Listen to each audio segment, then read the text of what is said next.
All right, so you're planning a trip to Boston for the 2026 World Cup? That's awesome. I mean, 7 matches, including a quarterfinal, the energy is going to be off the charts. But hold on, before you click book on anything, there's one massive detail that could change your entire plan. And trust me, you're going to want to hear this. Okay, so let's just rip the Band-Aid off right away.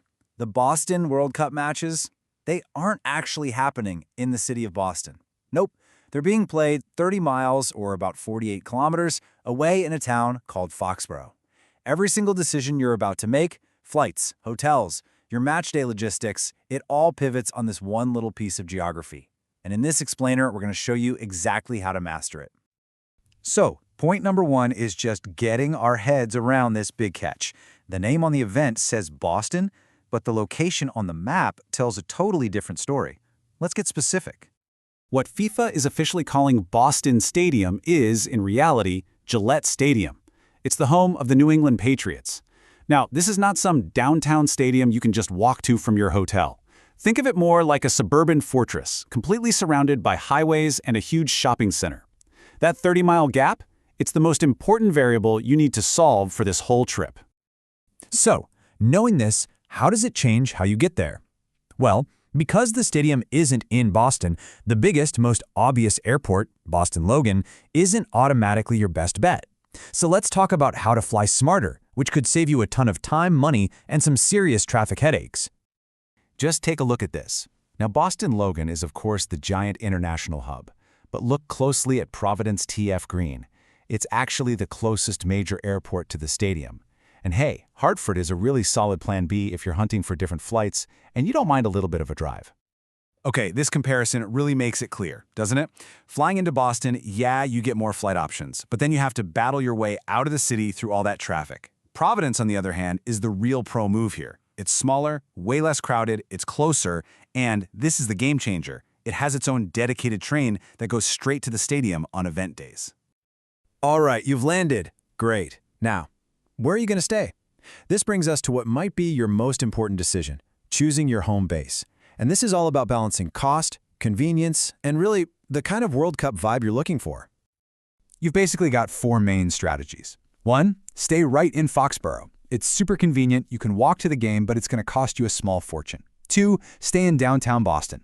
You get all the culture and city life, but you're looking at a pretty long commute. 3, the Route 1 corridor. This is a great budget option if you've got a rental car. Or 4, Providence. You get a cool, relaxed city, much better prices, and a super easy train ride to the match. And this quote just says it all about staying right there. It is a massive splurge, no doubt. But for people who want to just wake up, walk over, and be totally immersed in that World Cup atmosphere 24/7, some fans say for an event like this, it's absolutely worth the price. So let's put the two main city options head to head. Look, Boston is an incredible city for sightseeing, for nightlife, no one's arguing that. But that 90-minute commute on game day, that's a serious chunk of your day.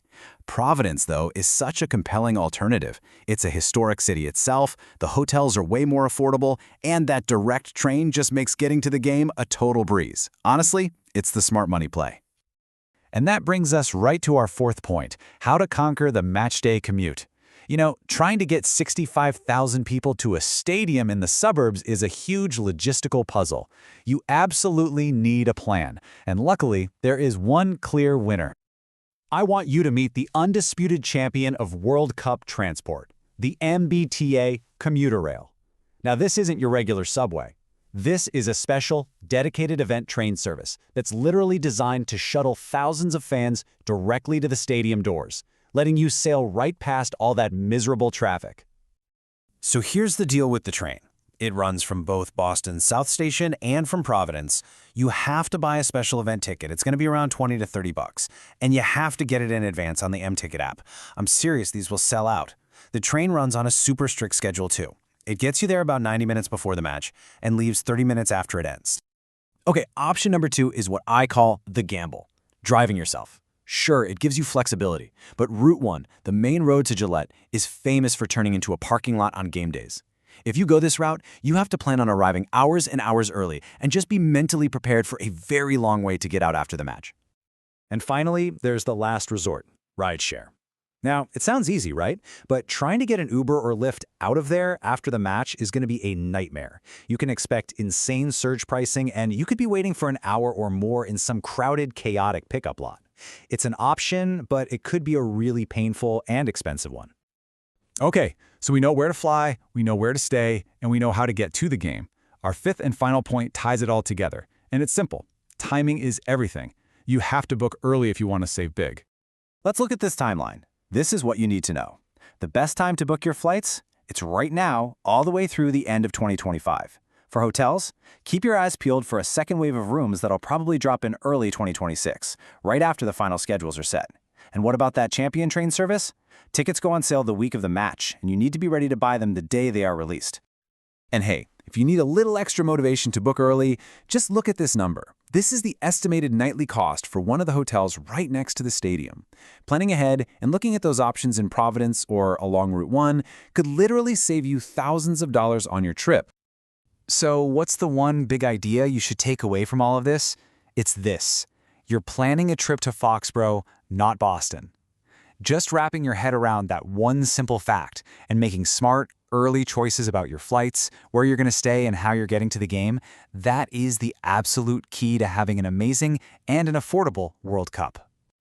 Of course, this is really just scratching the surface. If you want to dive way deeper, get detailed guides, connect with other fans, or even use an AI tool to build a custom trip plan, we put everything you need over at worldcupfanzone.com.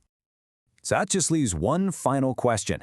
Now that you've got the insider strategy, the smart plays, which city is going to be your home base? Are you going for that non-stop stadium energy in Foxborough, the historic streets of Boston, or the smart value play down in Providence? The choice is all yours.